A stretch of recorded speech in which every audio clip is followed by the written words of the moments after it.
कोई पॉइंट जो आप मिस कर रहे हो, जो आपकी तैयारी में मिसिंग एलिमेंट है, उसको आप नोट करते हुए चले। लेकिन मैं अपनी तैयारी इस तरीके से करूंगा कि प्रैक्टिस करने में मुझे गैप नजर ना आए। And those students are going to win anyhow. Do what makes you fearful. हम लोग यूजुअली बोर्ड ओरिएंटेड पढ़ते हैं और सिर्फ बोर्ड ही पढ़ते रह जाते हैं। ड्रॉपर स्टूडेंट, हमला कर डालो सिलेबस के ऊपर। ये सारी की सारी जो चीजें हैं, these are very important as of now. ये सबसे ज्यादा जरूरी है। जिनका नीट 2026 का एग्जाम आने वाला है और बहुत कम वक्त उनके पास बचा हुआ है, इससे जरूरी बात मैं आज आपको एज अ मेंटोर बता ही नहीं सकता। सो हेलो एवरीवन, कैसे हैं आप सब लोग। I hope each and every one of you is doing absolutely good. My name is doctor Vipin Kumar Sharma and मैं आप सभी लोगों का तहे दिल से स्वागत करता हूं हमारे इस प्यारे से प्लेटफॉर्म फिजिक्स वाला के ऊपर। सो दोस्तों, आज हम एक बहुत ही ज्यादा इंपॉर्टेंट मुद्दे के बारे में चर्चा करने वाले हैं। And this video is for all the students जो कि अभी 12th क्लास में पढ़ रहे हैं, एज वेल एज जो कि ड्रॉपर्स हैं, जिनका नीट 2026 का एग्जाम आने वाला है और बहुत कम वक्त उनके पास बचा हुआ है। एंड वो अभी भी कंफ्यूज है कि सर हमें किस हिसाब से अपनी तैयारी करनी चाहिए, किस हिसाब से हमें अलग अलग सब्जेक्ट्स को टाइम देना चाहिए, कितने हमें टेस्ट सॉल्व करने चाहिए। इन सारी चीजों के बारे में हम लोग डिस्कशन कर रहे होंगे। जो भी पॉइंट आपको इंपॉर्टेंट लगे वो आप अपने नोट पैड पे नोट कर सकते हैं। सो प्लीज मेक श्योर कि आपके पास नोट करने के लिए कोई ना कोई रफ चीज आसपास जरूर हो। कोई पॉइंट जो आप मिस कर रहे हो, जो आपकी तैयारी में मिसिंग एलिमेंट है, उसको आप नोट करते हुए चले। सो दोस्तों, सबसे पहले हम बात कर लेते हैं 12th क्लास के स्टूडेंट्स के बारे में, यानी वो स्टूडेंट्स जिनका सबसे पहले बोर्ड एग्जाम है। तो अगर मैं बात करूं 12th क्लास के स्टूडेंट्स के बारे में, तो इनकी पहली प्रायोरिटी क्या होनी चाहिए। सर हमारी पहली प्रायोरिटी होनी चाहिए हमारी 12th क्लास का सिलेबस।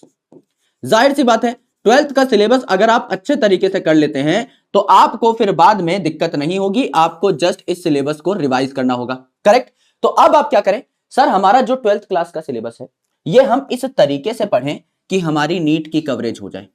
यानी हम लोग क्या करते हैं, हम लोग यूजुअली बोर्ड ओरिएंटेड पढ़ते हैं और सिर्फ बोर्ड ही पढ़ते रह जाते हैं। मेरे दोस्त, अगर आप नीट की कवरेज कर लेते हैं तो बोर्ड का सिलेबस तो ऑटोमेटिकली कवर हो जाएगा, उसमें तो आपको कुछ करने की जरूरत नहीं है। बिकॉज नीट जो है चीजों को थोड़ा गहराई में लेकर के जाता है। नीट जो है आपको वर्टिकली कॉन्सेप्ट सिखाता है, आपको डेप्थ तक पहुंचाता है। तो अगर आप नीट की कवरेज करते हैं तो 12th क्लास का जो सिलेबस है, बोर्ड का जो सिलेबस है, वो तो ऑटोमेटिकली आपका कवर हो ही जाएगा। इसमें तो आपको कुछ और एडिशनली करने की जरूरत नहीं है। तो आप क्या करें, लेट्स से आप लोग 12th की तैयारी के लिए क्या कर रहे हैं, बोर्ड की तैयारी के लिए क्या कर रहे हैं, एनसीईआरटी पढ़ रहे हैं, राइट। एनसीईआरटी बेस्ड लेक्चर्स देख रहे हैं, आप एनसीईआरटी बेस्ड डीपीपीज कर रहे हैं। इसके अलावा आप जो है बोर्ड के पीवाईक्यूज कर रहे हैं।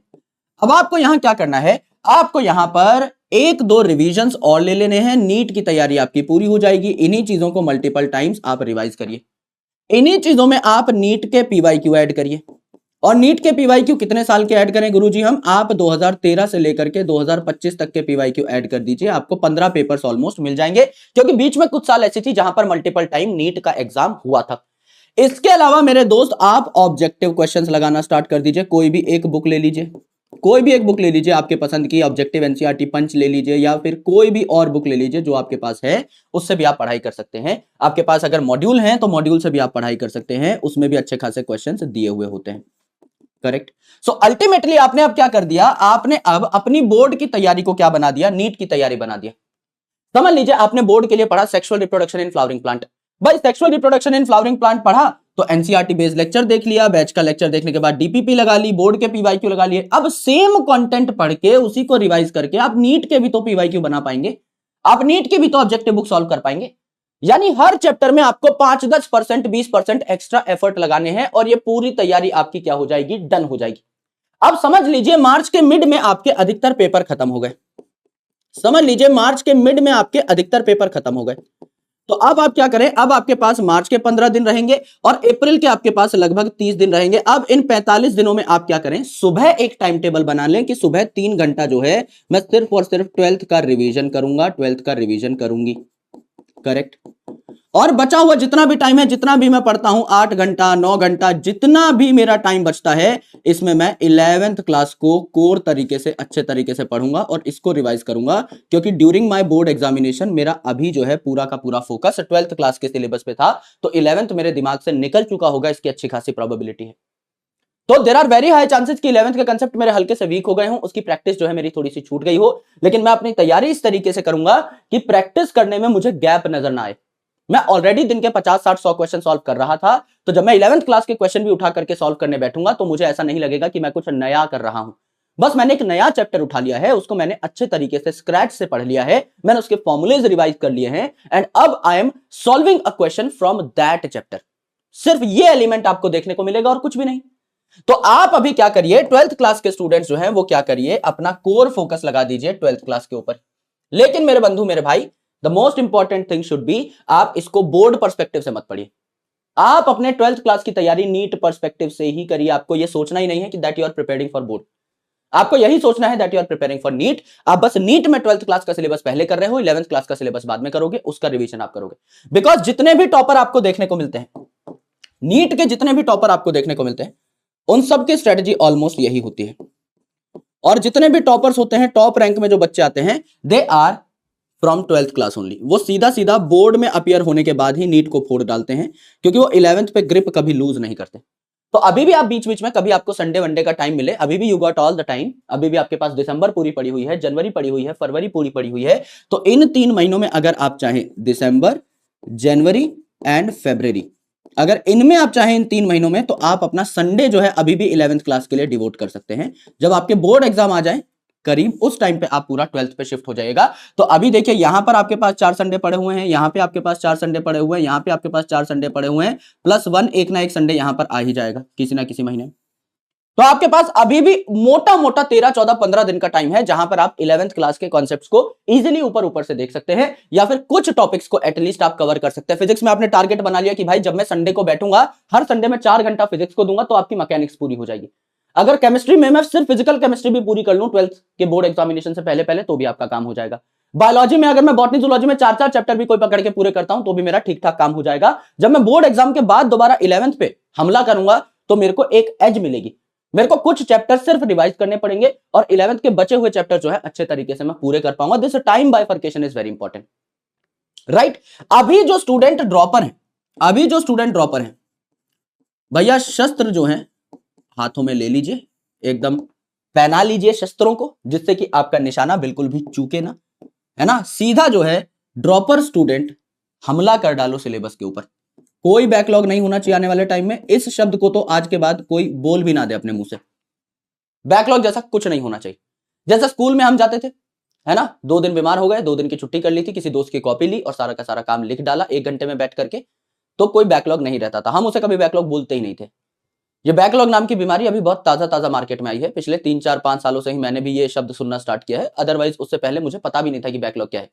इनफैक्ट आप मानोगे नहीं, मतलब शायद मानना चाहिए आपको, मैं ये बात कई बार बता चुका हूं, मुझे स्टूडेंट्स के थ्रू ही पता लगा था कि बैकलॉग नाम की कोई चीज दुनिया में एग्जिस्ट कर रही है आज के दिन में, कि मेरा बहुत पीछे का छूट गया, उसे मैं बैकलॉग बोल रहा हूं। अदरवाइज आप अगर बहुत क्यूरियस हो, अदरवाइज बहुत अच्छे तरीके से आप चीजों को देखना चाहते हो, पूरा करना चाहते हो, तो बैकलॉग जैसी चीज एग्जिस्ट करेगी नहीं आपके लिए। अभी लाइफ में जो गलतियां हो गई हैं, कोई बहुत बड़ी बात नहीं है भाई, है ना। इंसान गलतियों का पुतला है। अभी जो बैकलॉग हैं, अब अपनी तैयारी इस तरीके से करिए। अगर स्क्रैच से स्टार्ट करना चाहते हैं, तो स्क्रैच से स्टार्ट करने का मतलब ये नहीं है एकदम ही लिविंग वर्ल्ड लेके बैठ जाओ। अगर आप किसी टीचर के साथ साथ चलना चाहते हैं, तो अभी पीडब्ल्यू बार बार बैचेस लॉन्च करता ही रहता है ना, ऑब्वियसली, क्योंकि कई स्टूडेंट्स का मिस हो जाता है कंटेंट। तो उन स्टूडेंट्स के लिए हम स्पेशल एम्फसाइज करके बैचेस लाते रहते हैं कि हर बच्चा कभी ना कभी 0 से स्टार्ट कर सके। जैसे यकीन 3.0 भी आता है, 4.0 भी आता है, 5.0 भी आता है, 6.0 भी आता है। जैसे अभी 6.0 लॉन्च हुआ है, तो जिन बच्चों को लगता है भाई मुझे तो स्टार्टिंग से ही पढ़ना है, एकदम मैं तो एकदम टीचर्स के साथ ही चलना चाहता हूं, जो टॉपिक्स मुझे आते हैं वो तो मैं खुद से कर लूंगा, बाकी मैं टीचर्स के साथ पढ़ना चाहता हूं, तो 6.0 जो है इसके साथ आप जुड़ जाइएगा। किसी ना किसी बैच के साथ आपको फ्री सब्सक्रिप्शन मिल ही जाएगा, राइट। अदरवाइज भी मुश्किल से 3000 4000 का बैच आता है, तो आप इसको आराम से ऑप्ट कर सकते हैं अगर आप चाहें तो, अगर स्क्रैच से पढ़ाई करना चाहते हैं तो। अदरवाइज अगर आपके पास कोई बैच है भाई, उसी को स्क्रैच से देखना स्टार्ट करो, उसी को 0 से देखना स्टार्ट करो। अगर बिल्कुल तैयारी नहीं की है, किसी कारणवश अगर तैयारी नहीं हो पाई है, समझ लो यकीन 2.0 का सब्सक्रिप्शन है, 1.0 का सब्सक्रिप्शन है। ये मत सोचो मैं बहुत पीछे छूट गया, ये सोचो कि मैं रिकॉर्डेड देखूंगा। मेरे लिए ये यकीन 6.0 का ही काम करेगा भैया, मैं रिकॉर्डेड देख लूंगा, है ना। और मैं रिकॉर्डेड देखूंगा और मैं सारे के सारे क्वेश्चन सॉल्व करूंगा। बिकॉज इस टाइम पर एक चीज आप मानो चाहे ना मानो, मैं एक बात लिखूंगा, और ये इस पूरे सेशन की सबसे इंपॉर्टेंट बात है कि थ्योरी जो है इससे ज्यादा इंपॉर्टेंट है प्रैक्टिस इस टाइम पर। अभी जो वक्त बचा हुआ है आपके पास, इससे जरूरी बात मैं आज आपको एज अ मेंटोर बता ही नहीं सकता। इस प्रैक्टिस में सब आ गया। इस प्रैक्टिस में क्या क्या आ गया? इस प्रैक्टिस में PYQs भी आ गए, इस प्रैक्टिस में टेस्ट भी आ गए, इसमें आपकी डीपीपीज भी आ गई, इसमें आपके सेशनल टेस्ट भी आ गए जो कि आपके छोटे छोटे होते हैं ना बीच में, बैचेस के बीच में, तो इसमें आपके सेशनल्स भी आ गए। ये सारी चीजें जो है आपको जो काबिल बनाएंगी भैया कि आप क्वेश्चन सॉल्व कर पाओ, ये सारी की सारी जो चीजें हैं, these are very important as of now. ये सबसे ज्यादा जरूरी है। थ्योरी पढ़ना इंपॉर्टेंट है, थ्योरी रिवाइज करना इंपॉर्टेंट है, बट इसमें आपको क्या करना होगा, इसमें अब आपको करनी होगी रिसोर्स कंसोलिडेशन। ऐसा नहीं कुछ भी पढ़ने लग गए और कितना भी पढ़ने लग गए, नहीं, there should be an ideal plan, right. ऐसा नहीं कि मैं कोई भी किताब उठा लूं, इतनी मोटी किताब उठा ली मैंने बायोलॉजी की। भाई जब पेपर एनसीईआरटी से आएगा और लेट से मेरे भाई 2 क्वेश्चन एनसीईआरटी से बाहर भी आते हैं, मैं कह रहा हूं कि चलो 2 क्वेश्चन एनसीईआरटी से बाहर आते हैं, तो क्या मेरे भाई बचे हुए जो आपके 88 क्वेश्चन है ये आप सही कर सकते हो? अगर कर सकते हो तो एमबीबीएस सीट आपके हाथ में है ना। तो why to solve all 90 questions? कौन कह रहा है कि भैया 90 में से 90 क्वेश्चन सही करके आओ? कौन कह रहा है कि 45 में से 45 बॉटनी में सही कर दो, 45 में से 45 जूलॉजी में सही कर दो? कोई कह ही नहीं रहा है। अगर आपके 360 में से 2 क्वेश्चन गलत भी हो गए, 350 नंबर आ गए, तो भी तो ये एक फैंटास्टिक स्कोर है ना भाई। इतने भी तो नहीं आ रहे हैं किसी के। तो अगर आप इतना भी स्कोर कर लेते हो by reading NCERT only, by reading it multiple times, by revising it multiple times, by practising NCERT based questions, तो भी तो आपका काम हो रहा है। तो आपको टेंशन लेने की जरूरत थोड़ी है। तो अगर आप सिर्फ इन 10 नंबर के लिए, जो यहां पे -10 पे चल रहे हो आप, 360 में से 10 नंबर कट रहे हैं आपके, अगर इन 10 नंबर के लिए आप अपनी बुक की लेंथ डबल कर देते हो तो बेवकूफी हुई है बहुत बड़ी। समझ लो भाई, एक किताब को पढ़ने में आपको 100 घंटा लगता है, जस्ट फॉर रेफरेंस। 100 घंटा पढ़ के आपके 350 नंबर आए। दूसरी मोटी किताब पढ़ के आपको 200 घंटे लग रहे हैं और इसमें 360 नंबर आ गए आपके। तो डबल मेहनत करके कितने 10 नंबर बढ़ाए, 10 नंबर बढ़ाए बस। परसेंटेज भी नहीं भाई, 10 नंबर है ये तो, है ना, 10 नंबर है, कुछ भी नहीं बढ़ाया, 3% नंबर बढ़ाए आपने। लेकिन वहीं अगर आप यहां पे 2 एनसीईआरटी पढ़ रहे हैं 100 घंटे के अंदर, कुछ कुछ करके रिवाइज कर लिया, अगर आप यहां पर 2 एनसीईआरटी पढ़ रहे हैं, इससे डबल मेहनत करके आप केमिस्ट्री की इनऑर्गेनिक की एनसीईआरटी पढ़ते हैं, ऑर्गेनिक के मैकेनिज्म देखते हैं एनसीईआरटी में जाकर के, तो भी आप 200 घंटे मेहनत करते हैं, लेकिन आउटकम बहुत बड़ा आता। यहां आप केमिस्ट्री में 100 नंबर ज्यादा जुगाड़ पाते इनऑर्गेनिक और ऑर्गेनिक अच्छे से पढ़ के, तो 350 का 450 हो जाता। भाई मेहनत तो दोनों केसेस में बराबर ही करी ना, मेहनत तो दोनों केसेस में 200 घंटे ही करी है, सिर्फ मैं एक एस्टिमेशन बता रहा हूं, है ना। ऐसा नहीं है कि 100 घंटे में एनसीईआरटी पढ़ दोगे। I am just doing a very simple calculation कि जितनी मेहनत आप यहां पर कर रहे थे, अगर आप यहां पर x मेहनत कर रहे थे और 2x मेहनत करके एक तरफ तो सिर्फ 10 नंबर बढ़ रहे हैं, एक तरफ 100 नंबर बढ़ रहे हैं, 150 नंबर बढ़ रहे हैं, तो ये वाले रास्ते पे जाओ ना मेरे भाई। क्योंकि अभी आपके पास इतना कम वक्त बचा हुआ है, आपके पास सिर्फ दिसंबर, जनवरी, फरवरी, मार्च, अप्रैल है, लगभग 150 दिन के आसपास है। अभी तो आप टाइम वेस्ट करना अफोर्ड ही नहीं कर सकते। अब the only thing that can save you, that can give you a good government medical college is your clear planning and clear execution। ये 2 चीजें हैं, इसके अलावा दुनिया में कुछ नहीं। क्लियर प्लानिंग कि गुरुजी करना क्या है, क्लियर एग्जीक्यूशन, गुरुजी कर दूंगा, मैं कर डालूंगा, this is the game. Planning तो सभी बनाएंगे। अभी मैं नीचे जस्ट इस वीडियो का कमेंट सेक्शन खोल के देखूंगा, सब बहुत जोश में होंगे, यस सर, यस विपू भैया, हम लोग कर डालेंगे, हम लोग फाड़ डालेंगे, चीर डालेंगे इस पेपर को, एकदम फील्डिंग सेट कर देंगे पेपर की। सब लोग यही लिखेंगे। कितने लोग कर पाएंगे? Only 1%, 2%, 5%। Please make sure that you be a part of that 5% students pool, जिनका हट 150 दिनों तक बना रहे आगे, जो अगले 150 दिनों तक अपने संयम को बरकरार रख पाए, डेली बेसिस पे काम कर पाए, चाहते हुए भी काम करें, ना चाहते हुए भी काम करें, डिसिप्लिन बिल्ड करते हुए काम करें और अपने आप को टाइम के साथ बेहतर बनाते रहें। अगर आज हम 5 घंटे से शुरू कर रहे हैं तो जाते जाते हम लोग 10 घंटे, 11 घंटे, 12 घंटे तक पहुंच जाए till our NEET examination, and those students are going to win anyhow. मैं ये नहीं कह रहा, मैं झूठा वादा नहीं कर रहा, झूठा दावा नहीं कर रहा कि यहाँ पे आपको एम्स दिल्ली की सीट मिल जाएगी, नहीं मिलेगी अगर आपने अभी तक बहुत अच्छी पढ़ाई नहीं की है तो। लेकिन अगले 5 महीने में you can easily land in a very good government medical college, that I am very sure of, और आपको वही चाहिए। तो इत्मीनान से अपनी पढ़ाई शुरू कर दीजिए। बहुत लिमिटेड रिसोर्सेस, एक ही चैप्टर को बार बार नहीं पढ़ना है, एक ही चैप्टर को अलग अलग किताबों से नहीं पढ़ना है। आपको लग रहा है कि एक चैप्टर आपने पढ़ लिया, उसके क्वेश्चन सॉल्व करके देखो, क्वेश्चन सॉल्व हो रहे हैं, बहुत अच्छी बात है। एक आधा क्वेश्चन सॉल्व नहीं हो रहा है और आपको लगा कि किताब में नहीं दे रखा था, उसे सप्लीमेंट कर लीजिए अपने नोट्स में, this is called a supplementation technique. समझ लीजिए एक पीवाईक्यू में आपको क्वेश्चन मिला जो कि एनसीईआरटी के बाहर का था, किताब में नहीं था, तो आपकी गलती नहीं है अभी। अब उस क्वेश्चन को नोट कर लीजिए अपने नोट्स के अंदर ही कि ये सवाल पूछा जाएगा तो इसका आंसर ये होना चाहिए। उसकी एक्सप्लेनेशन देखिए, आजकल जितनी भी पीवाईक्यू बुक्स आती हैं सब में एक्सप्लेनेशन दिया होता है, तो आपको थोड़ी और इंफॉर्मेशन मिल जाएगी, उसको भी नोट कर लीजिए, उसको भी सप्लीमेंट कर लीजिए। कोई क्वेश्चन आपने सॉल्व किया जिसमें 4 ऑप्शन थे, आपको आंसर तो पता है लेकिन आपको हर ऑप्शन का मतलब नहीं पता था, आपने एलिमिनेट करके आंसर तो निकाल लिया, लेकिन आपको मतलब नहीं पता था कुछ टर्म्स का, उन टर्म्स से भी क्वेश्चन बन सकते हैं, ऐसा हुआ है नीट में। उन टर्म्स को भी ढूंढिए, इंटरनेट पे सर्च करिए, या फिर जो आपकी पीवाईक्यू बुक्स है उनके पीछे जाकर के देख लीजिए कि उन टर्म्स का क्या मतलब है, और उन्हें भी समझने की कोशिश करिए। That's how the things are done. इस तरीके से फूल प्रूफ तैयारी होती है। कोई ऐसा शब्द जो आपके रास्ते में आ रहा है, कोई ऐसा कंसेप्ट जो आपके रास्ते में आ रहा है जो आपको ठीक से नहीं चमका, तो उस शब्द को समझ लेना है, उस कंसेप्ट को जान लेना है, जिससे आप कॉन्फिडेंटली आगे बढ़ पाए कि पीछे का मेरा कुछ भी छूटा हुआ नहीं है, अपने दिमाग में कोई वॉइड ना रह जाए। तो आपको भी मजा आने लगेगा वक्त के साथ, और automatically you are going to create a very very very good score for yourself. So कोशिश करें कि पेपर लास्ट टाइम जैसा आया था, अगर वैसा पेपर आता है, हार्ड पेपर आता है, तो आप लगभग लगभग 580-600 नंबर का टारगेट बनाएं। और अगर आसान आता है, जैसे अभी नीट 2024 का पेपर आया था, तो आप 670-80 का भी टारगेट बना सकते हैं। 650 is also going to be a very very safe score. तो वो हम डिसाइड नहीं कर सकते, बस आप पेपर को भांपना सीख जाइए कि पेपर हार्ड है कि आसान है। घबराना नहीं है पेपर में बैठ करके। और वो चीज कैसे आएगी? वो चीज तब आएगी जब आप अलग अलग वैरायटी के टेस्ट दे रहे होंगे, तो इनको भी अटेम्प्ट करना बहुत जरूरी है। तो कुछ टेस्ट तो आपको सेंटर पे जाके देने हैं before going in the examination, real examination. कुछ टेस्ट आपको सेंटर पे जाके देने ही देने, यानी ऑफलाइन। चाहे 5 टेस्ट दो, 4 टेस्ट दो, 1 टेस्ट दो, 2 टेस्ट दो, कुछ टेस्ट आपको ऑफलाइन सेंटर पे जाके देने ही देने हैं। This is my personal recommendation. अलग अलग जगह फ्री टेस्ट भी कंडक्ट कराए जाते हैं। अगर आपको कोई टेस्ट सीरीज नहीं ज्वाइन करनी है, एक बार चाहे फ्री टेस्ट दे दो, लेकिन देना जरूर। और मैं रेकमेंड करूंगा कोई पेड टेस्ट सीरीज का ही टेस्ट दिया जाए, जिससे आपको अपनी ऑल इंडिया रैंक भी पता लग सके। और बाकी ऑनलाइन टेस्ट दे सकते हो आप। कम से कम मैं रेकमेंड करूंगा 3 से 4 5 टेस्ट तो आप ऑफलाइन सेंटर पे जाके दे ही दे। आपका एक एटमॉस्फेयर जो है उसका आपको आइडिया लग जाता है। बहुत सारी मिसहैप्स हो जाते हैं कई बार ऑफलाइन सेंटर्स पे, कई बार छोटी मोटी चुटुर पुटुर गड़बड़ियां हो जाती हैं जो आप नहीं सेंस कर पाते उस टाइम पे। पहली बार सेंटर पे जाओगे, गड़बड़ा जाओगे, दिक्कत हो जाएगी। इसलिए ऑफलाइन टेस्ट जरूर देने, और ऑनलाइन भी टेस्ट दो। मान के चलो कम से कम आने वाले टाइम में 30 टेस्ट तो आप दे ही, कम से कम 30 टेस्ट दें, यानी हर 5वें दिन में आपका एक टेस्ट हो रहा हो।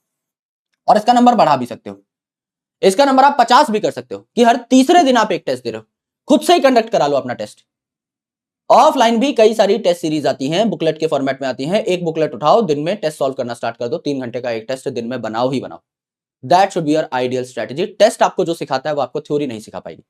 थ्योरी पढ़ते रहो, इट इज इंपॉर्टेंट, लेकिन उसकी वैलिडेशन के लिए कि क्या मैंने सही पढ़ा है, क्या मैं क्वेश्चन बना पा रहा हूं, उसके लिए test and practice sessions are the most important things. तो इनको जो है आपको अच्छे तरीके से कवर करना है। तो 12th के बच्चों के लिए सिंपल सी सलाह, अगर मैं इस सेशन को कंसोलिडेट कर दूं, तो फिलहाल 12th पे अपना फोकस रखिए। जब तक बोर्ड के एग्जामिनेशन ना आ जाए, सैटरडे संडे जो है आप डिवोट कर सकते हैं 11th क्लास को, बाकी 5 दिन आप 12th क्लास को देते रहिए। जब 12th क्लास के बोर्ड एग्जाम आ जाए, तो 12th को नीट के लेवल पे ले जाकर के प्रिपेयर करके रख दीजिए कि आपको सिर्फ रिवाइज करना पड़े बोर्ड एग्जामिनेशन के बाद 12th क्लास के सिलेबस को, और 11th क्लास पे पूरा का पूरा फोकस फिर डाल दीजिए। तो 25-75 आप टाइम को डिवाइड कर सकते हैं। 25% टाइम आप दे रहे हैं 12th क्लास के सिलेबस को रिवाइज करने के लिए, जो कि आपने बोर्ड में पढ़ लिया था एक बार, एंड बचा हुआ 75% टाइम आप दे रहे हैं आपके 11th क्लास के सिलेबस को। और ड्रॉपर स्टूडेंट जो है वो अभी से काम पे लग जाइए। इनका प्राइम फोकस होना चाहिए द प्रैक्टिस, डीपीपी, इसके अलावा क्वेश्चंस, एनसीईआरटी के बैक एक्सरसाइजेस के क्वेश्चंस, जितनी चीजें कर सकते हो सारी चीजें करो। अच्छे तरीके से अपने डर को खत्म कर दो। अगर क्वेश्चन सॉल्व करने का डर है, क्वेश्चन सॉल्व करो। टेस्ट देने का डर है, टेस्ट दो।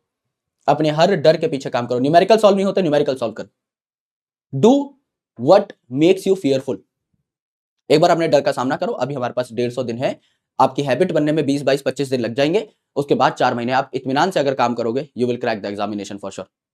तो आपके विपू भैया आपके साथ है, पूरी पीडब्ल्यू की टीम आपके साथ है। अच्छे तरीके से पढ़ाई करते रहिए। किसी भी चीज की जरूरत हो, कोई भी दिक्कत परेशानी हो, नीचे कमेंट सेक्शन में बता दीजिएगा। मैं अपनी हर वीडियो के कमेंट्स पर्सनल लेवल पे पढ़ता हूं और स्टूडेंट्स को रिप्लाई भी करता हूं। तो जो भी आपको मेरी भी मदद चाहिए, टीम की मदद चाहिए, just let me know in the comment section. I am here to help you out.